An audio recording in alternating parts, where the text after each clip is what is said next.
I was told to trust this setting that once I click that I am live. Hell, welcome again. Yep. Oh, Annie says she's going to join. I just started the show.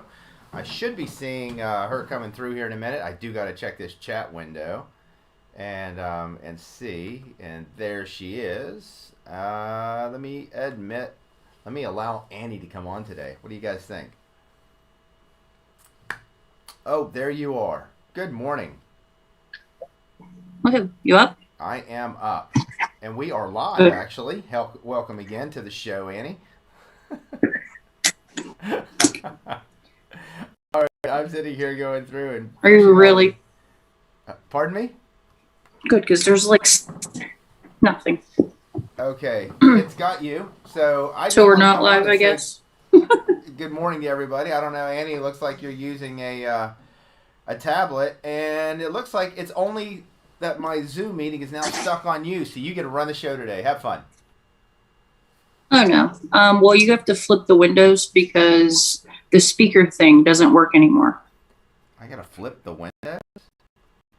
When did that You have to just put it on you. You have to just stick it on you because the dual window thing, like the speaker view, doesn't work anymore. They did an update and it doesn't work. Okay, and how do I switch I don't know why. How do I switch it just to me? And not on this speaker setting. I can go to speaker view or gallery view. Gallery view shows both of us. Speaker view hasn't been working. You can try. Well, that's what I just was on. I'll jump on and see what YouTube says. Let me see. But it's not flipping, right? No, it's not flipping. Wow, is that just another thing that they're doing? So hey, guess what, everybody? You get to watch both of us today. I went live on the show. And it looks like we're just going to have a split screen. Well, and you get to visit Annie, and we'll see. We see Lee is already saying good morning. So let's see how we do with this. And, what you can do is grab that window and make it bigger and just have you on it. Oh, okay. In OBS. Well, I got OBS. Yeah, you might have to unlock it. Unlock. Yeah, at the bottom it'll say window capture. Yeah. It's the second to last window capture, I think. You have to unlock it. It'll turn red, and then you can just kind of pull it and make the window bigger. I see what you're saying. Okay. No. Okay. Yeah. Now I see it. And yay. Nope, that just brought it up.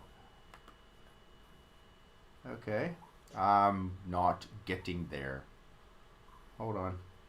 Window capture. My mouse is diving all over the place. Zoom Well, here's what I'm going to do. I'm going to jump out then and let you and just listen. I got it. Now let me make that larger. Look at this, people. I am adjusting things. This is dangerous here. How do you guys like what you're seeing? Dr. Misak's playing here.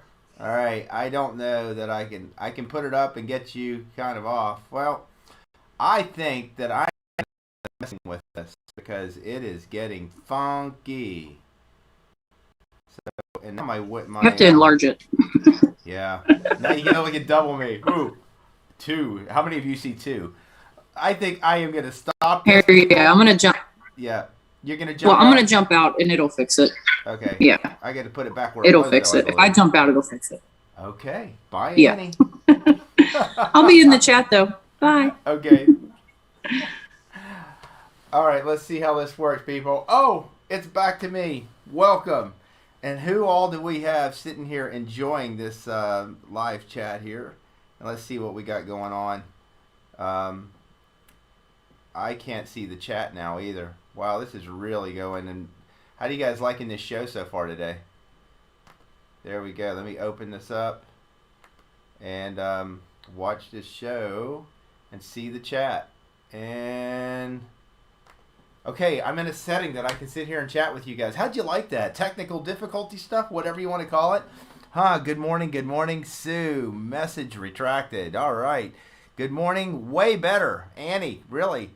Turn sound up. Yes, ma'am, I will. And let me go down on there. You guys see why I need Annie every week? This is... And let's see if that works a little bit better on the sound. Testing. All right, Annie, is that good?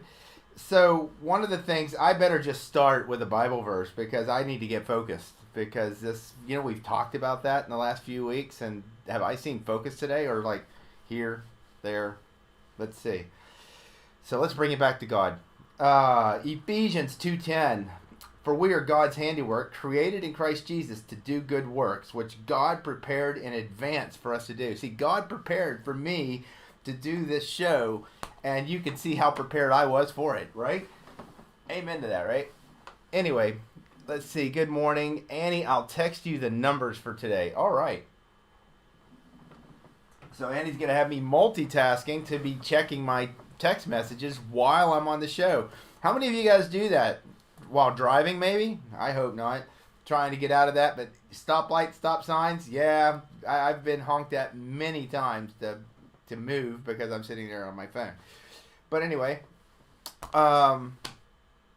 welcome. And there's some interesting stuff going on. Today I wanted to talk a little bit about comforts and freedoms, and why. Why comforts and freedoms? Because we all have them, right? And it sometimes seems like our freedoms are harder to come by in these days, but in reality there is freedom in getting away from comforts in some capacity, especially when it comes to health. So how many of you have comfort foods? What am I going to eat when I am totally emotionally a wreck, right? So we turn around, we look at all that stuff, and but it's not just food, it's lifestyle, it's anything that you want to look at. And we have our comforts and saying, hey, this is what I fall back to because there's a comfort in that. But you can find that that's not always a healthy pattern. So how many of you can sit here and say this? And if you're not sitting here raising your hand right now, then you're wrong, because all of us do it. And so one of the things that we need to do is learn to identify what those comforts are that are unhealthy for us. And that takes that fifth phase mental who am I self-awareness stuff. And I the more that we go through these shows, and the more that you talk with Annie, actually, because you start talking with Annie and it goes deep conversations and all, let's look at the world and where we are and just look at everything. And but who are we, and how are we defining ourselves in this world? And so it keeps me sparked to say how much of an integral part, when I'm looking at the 5 phases, that there's no one phase or order that these phases should be done in. And if you think about it, maybe the 5th phase is the most important. That means you got to think about it, right? And then how many of us like to think about all the crap that's going on? Because we don't. Some want to just, what can I do to make that a happy situation? Some of us just want to complain about it because it feels good to just get it off and blow it away. Some of us just want to run away, play guitar a little bit. It might be me sometimes. But there's just different ways that we approach all of these things because it's starting to step outside of that comfort zone. And so, unfortunately, if you're going to go through healing, you're going to step out of your comfort zone. Because I've talked about detox, short-term crappiness for long-term happiness. It's not this process that turns around and says, hey, I take I'm going to take this herb and I'm going to feel awesome, dude. Buy some Vitalometry today. You're going to feel incredible and have your dog feel good too, right? Is that the message that we would want to give across? But it's, give me that pill, give me something to take. Yeah, I take them every morning. But it's not a pill, it's a process. And so today I wanted to just discuss that a little bit in regards to just try to identify what your comforts are. And then say, I do this all the time, but do I really like that I do it? Do I like the fact that I'm doing it? And if you don't, got to talk about change. How do you change? One step at a time. Sometimes it's just taking a breath and getting a new perspective.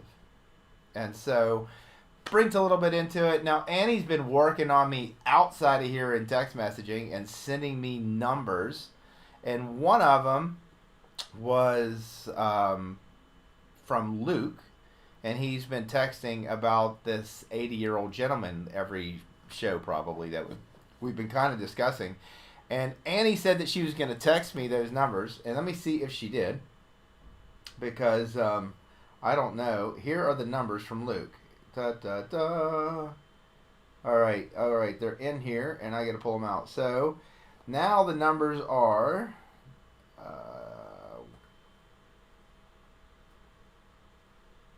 4.5. Oh my! Look at that. You guys got to see this. All right. And I set everything up so I'd be able to find it. Now I'm sitting here looking, and it's right in front of me, and I don't see it. All right, so previously we talked about the last time we got the numbers on this gentleman. His Brix was at 5, 5.8 over 6.1, 15, 4 plus 5 over 6. A heck of a lot better than that first week. I think that at some point we should just turn around and do a progression of these numbers. But this time, these numbers are 4.5, 6.3 over 6.6, 19.6C, 4 plus, and 8 over 6. So our man is feeling a little bit better, is what's happening. So you guys look at this, all right? So last time we talked about how his pHs were starting to move, how he was still acid over acid, how we needed more B12 or more vitamin D, just load it up. Has to drink the water, has to flush this out. 1 to 3 ratio on his sugar to salt, so you're going to see anemia and all these just weakness, but also at the same time with the high ratio, you're going to see irritation. So there's not a high enough ratio for the amount of energy that's in the front to be carried where it needs to be. The conductivity is too low relative to the potential energy. Does that make sense? I don't know when I need to talk on the terms of the energy perspective or just to say, Doc, make it practical, slow down. And I don't see Anna yelling at me yet, so must be doing okay. So here we go. You still have a Brix of 4.5, but look, 4.5 to 19. So what's the ratio now? It's coming up, right? So it's not quite 1 to, is that over 1 to 4? Yeah, it is, So 1 to 4 ratio at 16, 18 and a half. So he's almost 1 to 4.1, 4.2. What's perfect? 1 to 4.3, right? 1.5 to 6.5. So this guy is starting to be able to carry the energy of what the potential energy is by actually starting to utilize his minerals. And how's he doing it? Because look at the pHs. Look at the liver. Went from, hey, I'm frying down here, can't deal with this, to getting a little bit congested. We've talked about that. So after people start detoxing and processing, the liver, the saliva pH will drop down. And you just don't want to let it drop too far because your liver will be screaming. You'll see liver function tests go up. You'll see all this bad blood work start following when that liver gets screaming like this. But then here we go. Liver's slowing down. Everything's decreasing to handle the load. Still a high sugars. Still needs to drink water and keep flushing this stuff, but his kidneys are handling it with that 4 plus. But then look at the urine pH, 6.3. So all of a sudden you're going to being. What did he start out at? It's like, wasn't it like 4.9 or 5.1 or something with his pH originally? 5.1 over like 5.8. That's where when you watch a progression of numbers, and just as a clinician, and I go back and I flip through and look at the numbers and what's been happening over time, this is what we look for. What's changing, and does that change show that these organ systems are following suit, that they're doing what they need to do? And so you have to put it into a perspective, and that 6.3 says metabolically he's getting in tune. He's in the A range. pHs 6.3 to 6.6. So his efficiency, his liver is trying to put things on frequency. And then look, that 6.1 last time, where he has this stressed out liver, poor, weak digestion, and then a 5 out here on that, ooh, you can't see, and then a 5 out here on the nitrates, what he's breaking down food in order to build healthy cells. So the liver slows down, falls into the A range. Now I'm breaking down food. I've gone up to an 8. And I'm still maintaining, I'm not too high on those ammonia nitrates to where I'm not totally stressing my body out. This is under control. The potassium deficiency is starting to correct. The brain's starting to work. But the brain still doesn't have enough oxygen because he's got this high sugar. Make sense? But he's starting to get these nutrients in. The anemia is going to start correcting because the sugar to salt ratio is coming up. So he's starting to extract nutrients better out of his cells. This guy's feeling tremendously better. He's still foggy brained. Not as bad. But he's starting to build. This is the strength of his magnetism's coming up. Everything's happening. I'm excited about this. And I hope I don't see Luke's even here commenting on it. So let's, I'm going to sit here and ask you guys. I mean, I'm assuming the show's still live because I'm not getting any questions or any text messages or anything that kind of sit here and say, hey, Doc, let's talk about this today. But when you're looking at sets of numbers, what we're doing is we're trying to get an idea of the whole picture. What's the body doing? And if we go through, and I think that would be great, is to go back and, Annie, at some point that we get a larger whiteboard and then we put this guy's numbers up, put time frames on it, and then walk through the progression of what's happening. Because it's a process, people. And when you're talking somebody who's 80 years old, and you talk about that X factor with energy, every 20 years, it takes twice as much energy to maintain the same level of health. That twice as much energy can just take twice as much time. So 6 months perfect chemistry, 6 months on a 20-year-old. You're looking at 12 months, but in reality it's 12 to 18 on somebody near 40. Double that again, 2 times every time. 60, you're looking at, anywhere from 24 to 36 months. Then you go to 60. Where are we? We're at 5 years, people, at least. But that doesn't mean it takes 5 years to feel better. I guarantee you this guy is feeling better. Because his body is starting to do what it needs to do. Now, if he can maintain that chemistry by keeping an eye on these numbers and continually drink the water to flush that stuff out, that efficiency comes up and he is rebuilding. He is turning over. He is making new cells. At perfect chemistry, Ream says that you're dropping 40,000 particles, 40,000 cells per 100 mLs in your urine.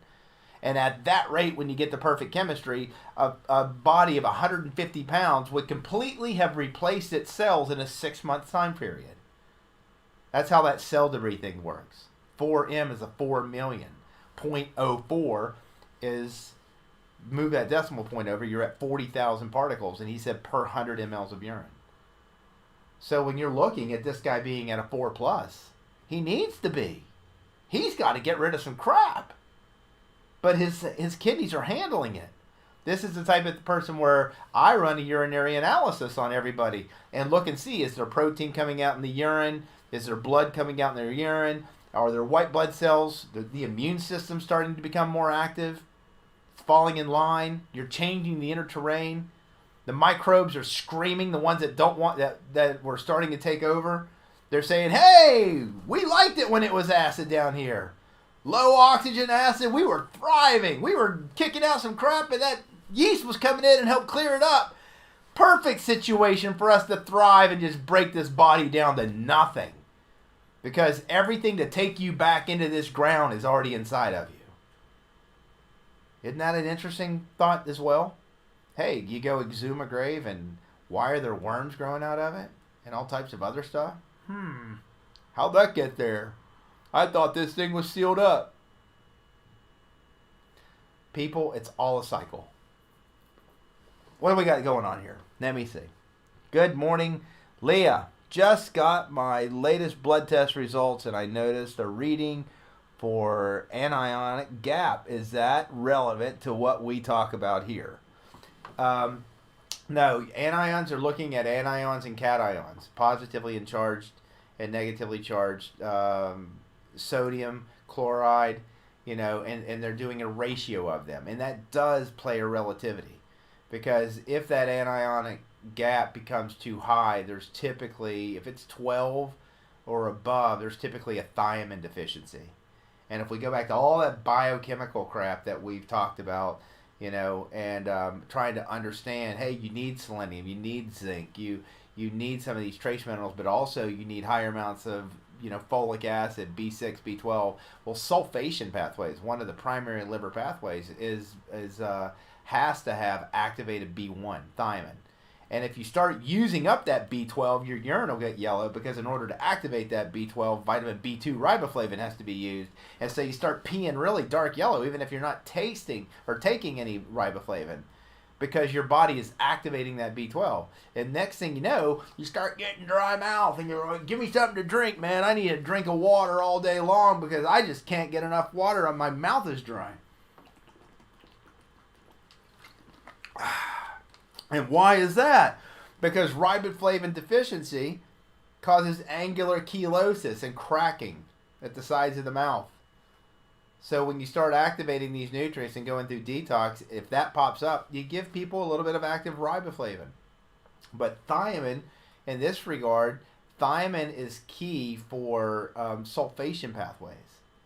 And sulfation pathways is when your sulfur pathways aren't working, you get skin rashes. You see all types of skin crap going on.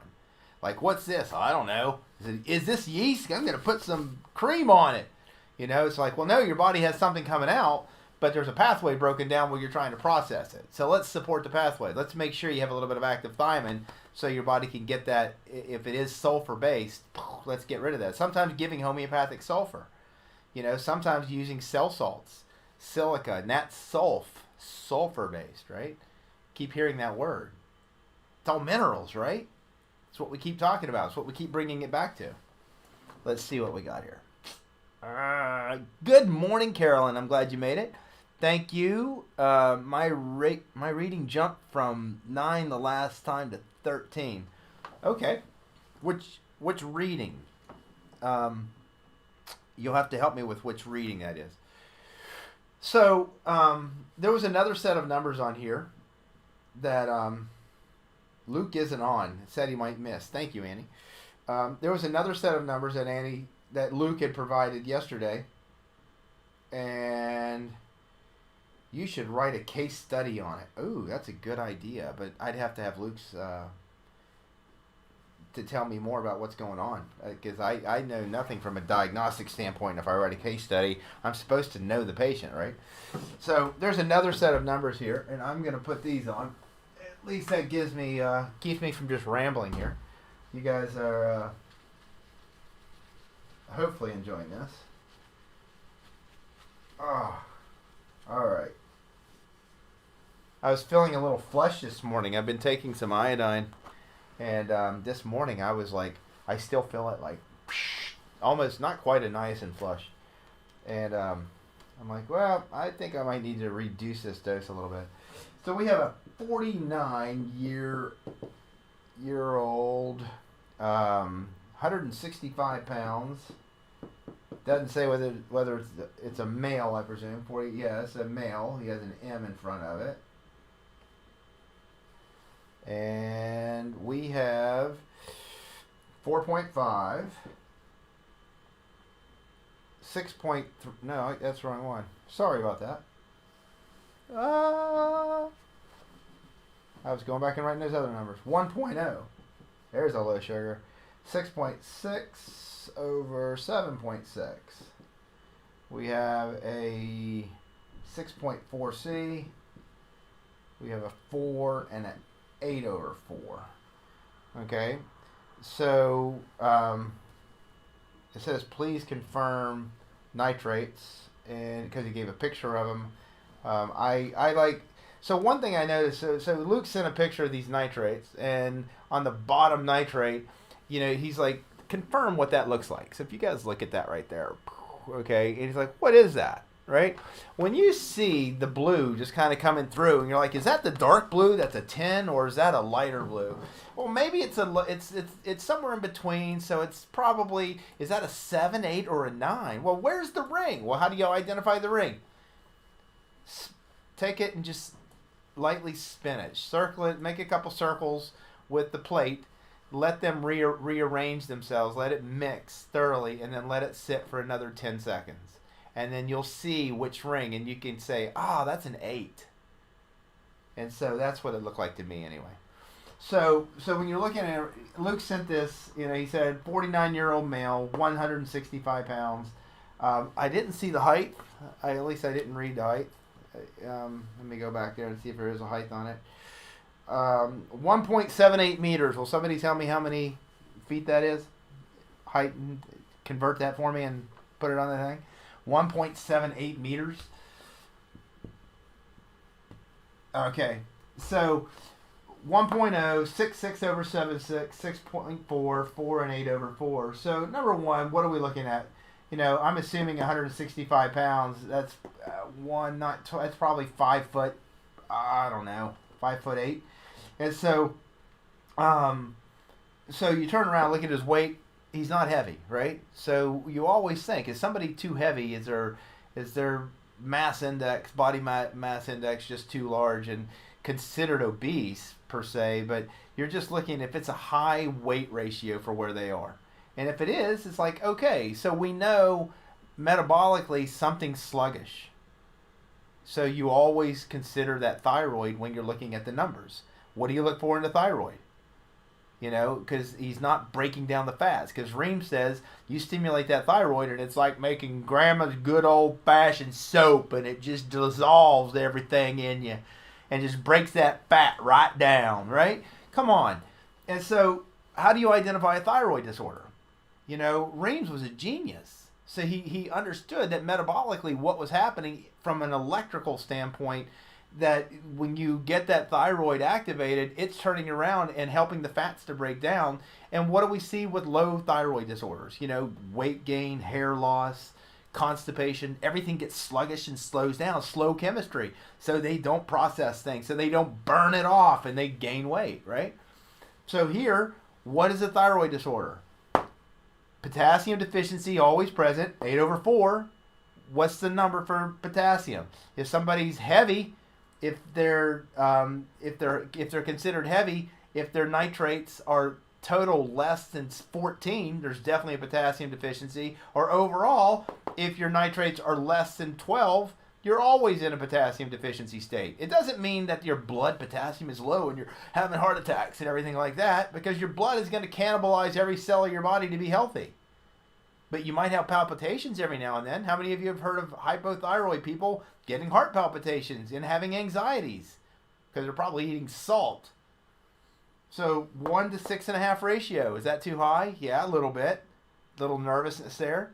But low sugars. And what do we say about thyroid disorders? You have to have anionic energy. It's up here. Hey, what tells you if something's up here in the neck? What tells you on a y-axis where things are? pHs. We know that 6.4 is ideal, and it means that the core of your energy, where it's believed to be able to convert from the middle of your body right at your navel, because your body is connected to this cationic world, so there's a downward spin. And then the head is the most anionic because it's closest to the atmosphere, where we got a Van Buren negative electromagnetic field around the world. So you have this neutral point, and it moves based upon your chemistry. Well, 7.6, that's way up here. Anything above 6 and 7.5, 6, anything above 6.8, and a potassium deficiency, look for a thyroid disorder. This guy doesn't have the weight issues, but he's got sluggishness. The high sugar to salt ratio, static electricity. He's having adrenal stress. Does he have energy? He doesn't have any oxygen. Or lack of potential energy, low sugars. So this guy is tired. He's achy. His liver's very congested, but he's eating good. At least he's trying to, because his liver's so congested he can't convert things as well as he should, but he's trying to eat well because the nitrate is higher than the ammonia nitrate. This person probably has sinus issues, very possibly mold issues, because of the really high pHs and and the stress that's showing in his numbers. Something's stressing this person. So when you have pHs 7.2, 7.6, you're looking up here in the sinuses. Sometimes, 7.6 to above 8, you're looking at brain issues. But you typically, because when you see the brain, potassium deficiency, low oxygen, high pHs, is his thought patterns working? He can't remember anything right now. Does he have something going on in his brain? Can't tell yet. Numbers aren't saying that. So you could turn around, and I have people come into my office, and I'll test them on electrodermal testing, and we'll find food sensitivities, and they'll react to parasites or some type of environmental toxin. We'll look in their blood, and they'll have signs of that they're highly stressed and oxidative stress, and signs of both environmental issues as well as non-digestive issues that confirm what the numbers and this other thing say, and signs of parasites. So you can see parasites on the electrodermal testing. You can see suggested parasites in the blood. But if the numbers don't show parasites, do I treat for parasites? No, I'm not treating for anything, because we don't treat, cure, prevent, or diagnose, right? But do I support the body to get rid of parasites at this point? I don't, because I wait for the numbers to say it. Because as you start going through a thing and you watch the patterns, like we're talking about, Luke's 80-year-old friend, you'll see that at some point the numbers will say, hey, now you've got parasites. Or at least now your body is on the level and on that layer and dealing with the parasites. So let's support the body through it. You have to look at where the numbers are today. This person needs to control these sugars. pH is 6.6, not horrible. Body's trying to handle it. They're trying to eat well. So they could use a little bit of vitamin C. They could definitely use a little bit of potassium, at least Algazim, because the potential for a thyroid disorder stress is there. So an Algazim is probably, before I gave potassium, I'd give an Algazim probably 2 a day at 165, maybe 3, maybe 1 with each meal. And then watch and see and retest the numbers. If the Algazim is adequate, those nitrates are going to go up into the healing range, into the restorative range. Because the idea is getting it in a range, not for that to be 3/3. That's not going to go 3/3 and be perfect until all of these other numbers in front of it become perfect. That's the last thing to correct when you are working with numbers. You have to get energy efficiency, and then once you create the energy efficiency and the detox is occurring and occurring and occurring, the energy efficiency maintains and the detox just continues to clear and the body settles out, and these nitrates are the last thing to fall in place. Think about it.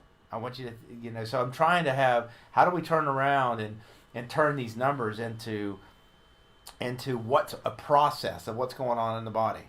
That's what goes on in my head. I just don't know how to explain it completely for everybody else, except just telling you what I see in a set of numbers. Get those sugars controlled. That congested liver, that person needs a liver flush. Horribly needs a liver flush.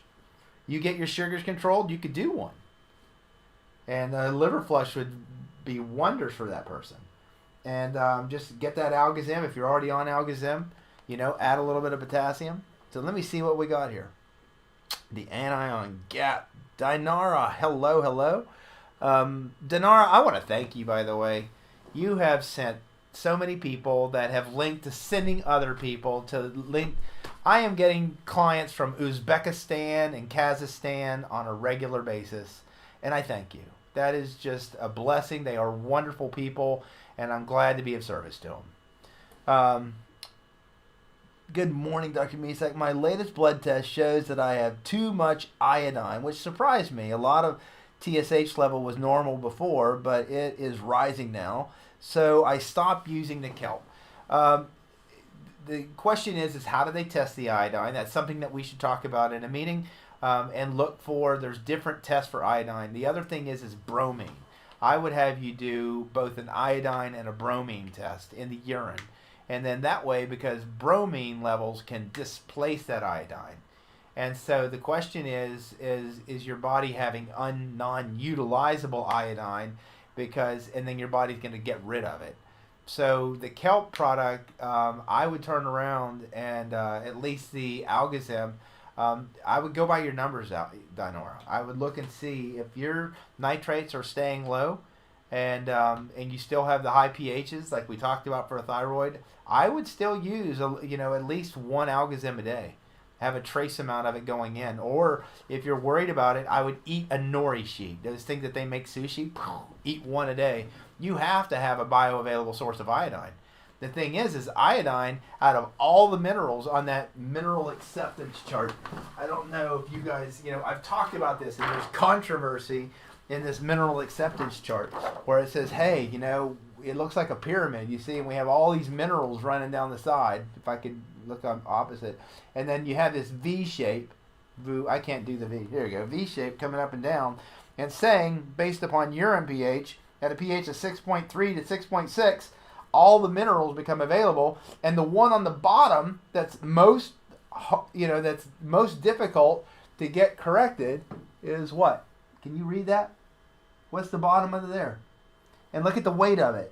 A weight of 53. It's heavy. And so you have that iodine needs to displace bromine, and it's not heavy enough to do it. And so you got to test yourself for bromine levels. It's a whole other issue, but it's still a mineral imbalance. And so I would, look at that iodine and see if you're having iodine-related issues. But I'm not going to tell you to go against what your medical doctors are saying. But I go by the numbers. Let's see. I need to get a new protocol from you. Oh, I touched the screen and now I see things differently. Excuse me. There we go. I need to get a new protocol from you. I don't know what to eat. Still have strong headaches after drinking distilled water. Thyroid hormones are changing. Yeah, definitely. Run a set of numbers and let's set up a consultation and talk about that. Some other doctors advise me to drink redox signaling molecules to restore damaged cells. Do you know much about them? Redox signaling are, what they're doing is I want to see what's in those. Usually you're looking at basic nutrients that affect, redox is reduction and oxidation. So when we look at the blood, and we see people have weird shaped red blood cells, they're oxidized. Everything's about oxygen reduction, and what governs it, according to Dr. Carrie Reams, is pH. That when things hone in, that's why the blood pH is so tightly contained at 7.35, and it can go as high as 7.45. And so when you're alkalizing and you're slightly raising that blood pH and making it more alkaline, getting it closer to that 7.4, think about that. That's more negative energy. And so we talked about the zeta potential and how the work of T.C. McDaniel. See, I'm going to take this to this science level, people. And T.C. McDaniel says, hey, the zeta potential is the amount of electrical energy of a colloid, your blood.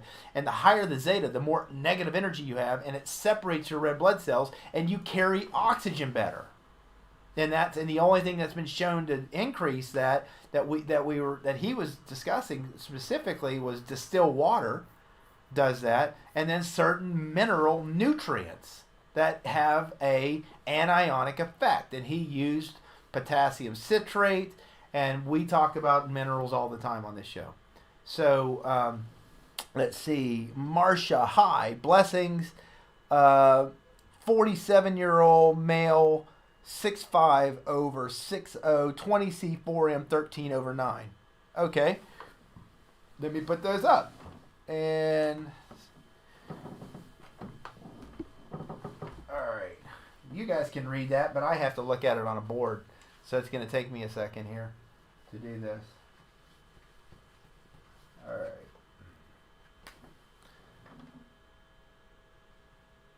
So 47-year-old male, height, I don't see his height, but 6.5, 5.5 over 6, 20C. This guy's sick, 4M, and 13 over 9. and he's 6'3". So when you're looking at this, these numbers, you guys, again, what are we looking at? We're looking at somebody who's burning the candle on both ends, is quite irritable in life, and he's pushing for a heart attack, is what we see. And so why? What do we see in these numbers? Where does he get oxygen? Where's his sugar? 6.5. Why is it at 6.5? If it's at 7.15, he's diabetic, and he's pushing at it. But if you consistently stay over 5.5, you tend to have higher sugars. So he's warm. So if this is somebody's husband, this guy is the one in the wintertime that you're going to want to lay beside, because he's kicking off massive amount of heat. Probably waking up to pee in the middle of the night. But this guy's kicking off some heat, and he's going to develop a prostate disorder if he doesn't change his pattern. So he's got to get sugar regulation. He's dehydrated, but not only is he dehydrated, he's possibly anemic. Because look, 6.5 to 20. It's just over a 1-to-3 ratio. Oh, and so the other thing we talk about, I just lost my pen somewhere. All right. Focus, Dr. Misak. Go without your pen. So, so 6.5. So you're talking about less than 1-to-4 ratio. So what do you see? Well, 20C, Doc. He's high conductivity, nervousness, anxiety, thick blood, because those salts thicken body fluids. So it is too thick. So thick blood, it's gonna agglutinate. You're promoting agglutination with high salts. That's why we say stay away from sea salt. And then no oxygen. And then high nitrates. So what are those nitrates going to do? Make that heart pound. What's the threshold for a heart attack? Well, angina starts when these add up to 24. Where are we? He's at 22. So when this guy is complaining about digestive issues because he's not digesting things, because he's eating foods that he shouldn't, making him acidic, he's having low back pain, possibly right knee pain. When you're looking at this and you see that he's not digesting, those nitrates are making his heart pound. He does not want to get out of bed in the morning. He's exhausted because his heart is working horribly at night. He's restless when he goes to bed. He's got magnesium deficiency. He's got calcium deficiency. He's got vitamin D deficiency. Look at that 6.0. His digestive juices are weak. He's acid over acid in an aspect of of the frequencies and the efficiency. You have alkaline over alkaline that goes to alkaline over, to acid over alkaline, to alkaline over acid, to acid over acid, in the aspects of how much energy he has available as far as frequency is concerned. This guy is acid over acid. He's irritable. He's not utilizing and absorbing his nutrients because his bile's so weak, so he's not absorbing his minerals the way that he's supposed to, and he's got a less than a 1-to-4 ratio. That's going to lead to anemia while he's clumping up his blood. He's exhausted. He doesn't want to get out of bed in the morning. He's irritable. His liver is stressed. And then 4M. His kidneys are not kicking out the amount of cells, in my opinion, based upon the amount of stress that he's got coming on in here. So when you see where somebody is not able to get rid of their bad cells and they have less than a 1-to-4 ratio, that's where you go. And there are people who teach that leads to nasty disorders. Oh, no. Hold on. I hope I just popped back on. What happened was there we go. My Zoom meeting just said that it was closing because it was idle for 40 minutes and I wasn't in it because I didn't have it as the open window, so it didn't hear me picking up and talking, and so it was just turning off. So I think I need to leave it on when we were talking at the beginning about speaker mode. It must still be picking it up or something because it just said it wasn't. So anyway, this guy, he needs to systematically drink water. I would not be drinking lemon except after meals in that 1-to-9 ratio because his bile is so stinking weak. If he took digestive enzymes, great. I would give him a Mincol with every meal. I would have him take selenium and zinc. Maybe even just Trimin. Selenium, zinc, manganese, because he's developing a bladder or prostate issue.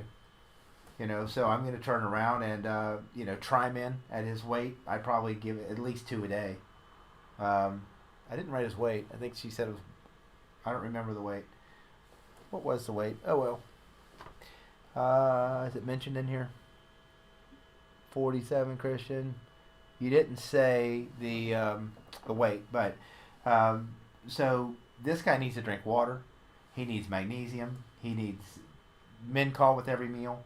He needs Trimin probably at least twice a day.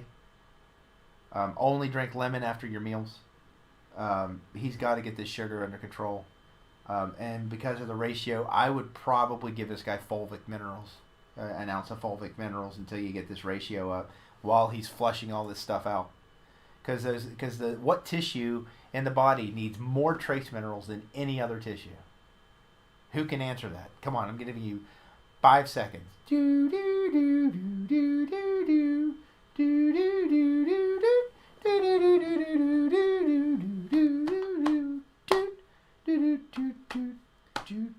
Boom. Where's Al Trebek in heaven? That guy's there. He's a good man. So nobody knows what tissue needs more trace mineral than any other tissue. It's the lungs. You have to have adequate lungs to handle it. Okay, so this guy's susceptible right now, right? But those fulvic minerals gives trace minerals in plant-based form, an ounce a day. Just get them in them. Get some magnesium. Flush these nitrates. Drink the water. Give Mincol with every meal, and I'd probably give him 5,000 units of vitamin D just to try to get that pH. He's 230 pounds. His numbers are going to be changing, but you got to get him out of a heart attack zone. Do not turn around and tell that man to drink lemon water all day. I need my coffee. It's getting cold, and I'm going to try to read these. The problem is the chat on this thing is so stinking small, and I'm nearsighted, and so I have to be at the right distance, and so I need bifocals in reality, but I won't wear them. I don't know why. I prefer to look under my glasses when I'm reading down. But I have to get closer to the screen in order to read what you guys are writing. So, you're welcome, Marcia. Carolyn, losing volume. Thanks, Doc. Don't lose volume. No, it was me. What happened was the Zoom meeting went down for a moment. Okay, so we're at 10:48. I hope that's when we're talking, like the whole basis when I started this show is let's talk change. And when you see a set of numbers like that, that person is hopefully at a point where he realizes he needs to change. I could tell he's trying to eat some veggies, but that person, you got to get to a point to say, what are your comforts? And then are my comforts, are they actually good for me? Is this a pattern that is, because everything we talk about in these numbers is patterns.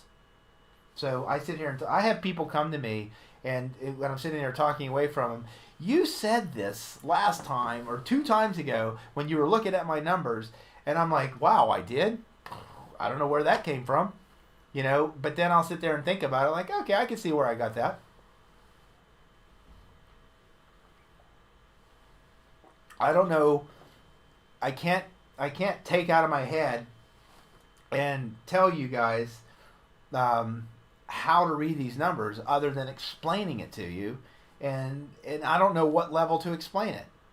I don't know if you want me to keep taking it to an energy and vibration and a frequency of how things are moving through the body and electrochemically, how they're breaking apart and releasing electricity, and otherwise you're generating heat, to make the metabolic activity that affects everything to move around where it's supposed to and not get stagnated and stuck, and where you talk about Chinese medicine or stretching, and it's all connected, people.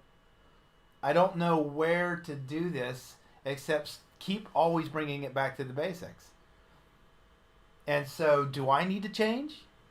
I have comforts in teaching the way that I teach. Is there something that I can do to make this better for everyone else to receive? Because I could turn around and say, well, that's always worked for me. And you can say, well, that doesn't work for me. I'm like, okay, we have to meet somewhere and say, okay, how do I understand what you're needing? And then how can I relay it in a way that you'll understand it? Seek first to understand, then to be understood. Want to covey 7 habits of highly effective leaders. Okay? And sometimes I just don't slow down enough to take that time to understand. And sometimes it can come across that I don't care. But what I do is I know that I care, but then I have to ask myself, why do I have this pattern that's unhealthy for me? And how do I recognize it to stop doing that? How do I understand you? I can sit here sometimes in the consult room and very well just tune in to where you are. And that's when I have these epiphanies with these numbers. I hear you, I see the numbers, and then it all just comes together. It's like, that makes sense. So find your comforts. Are they healthy patterns? If they're not, what do you do about them? That's a huge question. Create self-awareness, number 1. Okay, this is something wrong. I know there's something wrong here. I know that I'm doing this. Why am I doing this? Sometimes the why doesn't matter. How do I change this? Isn't that a question that we all should answer ourselves? How do I change eating crap food? Stop buying it would be a good place to start. Let's start with some basics. So as I go through and we talk about freedoms, on the other end of this, what are freedoms? The ability to do things that I know are good for others and myself. You know, the freedom to eat what I want only comes with great numbers. And am I willing to work with that on that level to change everything to get my numbers perfect? I'm not. I cheat. My numbers go crappy for a bit. I tune back up. I get in my patterns because there's comforts in them. I'm like, I can handle that.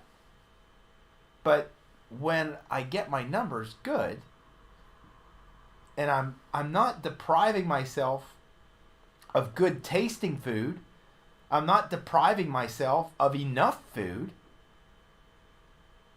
It's just I have found comfort in sugar when I was a kid, or I have found comfort in breads because, I was raised on bologna sandwiches and peanut butter sandwiches, and we used to have one of those little, before the Foreman grill, it was a little grill, the same thing. It was round or square, and you closed it up and you deep fry your sandwiches. I ate bologna sandwiches in that almost daily. There was comfort in that food. We all have these issues, but there is freedom. There is total freedom in turning around and having health and finding what's healthy and learning what's healthy. And if you can't do it, find somebody to do it with you. Seek to understand. God says, hey, knock on the door. I'm waiting. I'll open the door for you. And God doesn't just turn around and say, do this today. He puts people around you that will support you and comfort you and might even make a suggestion when they hear you being stuck on something. Say, hey, have you heard about the holistic psychologist, Dr. Nicole Lepra? I love her work. Have you heard about Bob Cooley and stretching, meridian stretching, and how important that is? Have you heard about breathing techniques, possibly Wim Hof or somebody like that can teach you how to focus in on your breath that can affect your body physically? Have you heard about Dr. Misak and testing your pee and your saliva and knowing what you're supposed to eat? Maybe through that change, I can have the freedoms to feel the way that I want to feel and just love people. I don't know. Something to think about. So let me see. I can hear you now. Excellent. Yes, teach us your thought processes. Help me for sure. Well, I'm glad that they help. You know, I turn around and I look at all this stuff, and people, we live in this screwed up world. I mean, it's really a difficult world. And I pray for my kids because this is a hard time to understand, you know, hey, what's right? What's wrong? Who's to say? And that's a problem that we have to have a foundational basis of what are we putting our belief system on. You know, so when I'm talking natural medicine, you know, I have a foundational basis of RBTI to look at how the body is overall energetically working, and then I take all of that other functional medicine stuff and say, okay, this RBTI is not where it's supposed to be, so it's something here that's where it's wrong. And then that other stuff comes into mind and says, okay, you know, I talked about B12 and B2 activation and sulfation and all that other stuff that I've been introduced to, and I'm like, okay, there's something in this other that I can explain this with. Well, try to find your patterns, and if you can't explain why you do it or know why you do it, seek help, talk to somebody, read a book, get quiet, breathe, meditate, try to see who you are and find freedom in that, because God intends for you to be free, to not only to receive love, which is exceptionally more, you know, exponentially more good in this universe than there is bad, and share it the best that we can in processing all the stuff that we all have to deal with. So I think that's enough for the day, and I hope you guys enjoy the show. I should be back next week. I don't have any issues to go away. But I thank you for tuning in. I hope that everything is good. I hope that Luke gets to watch this show and enjoy it, and just congratulations on helping that gentleman. I'm assuming he's doing better. And I thank you guys for supporting everything. I think that this is going to be a great year, and I'm only going to look at it as great because you guys helped me be there. So until next week, take care. I'm going to tune out, and God bless you all.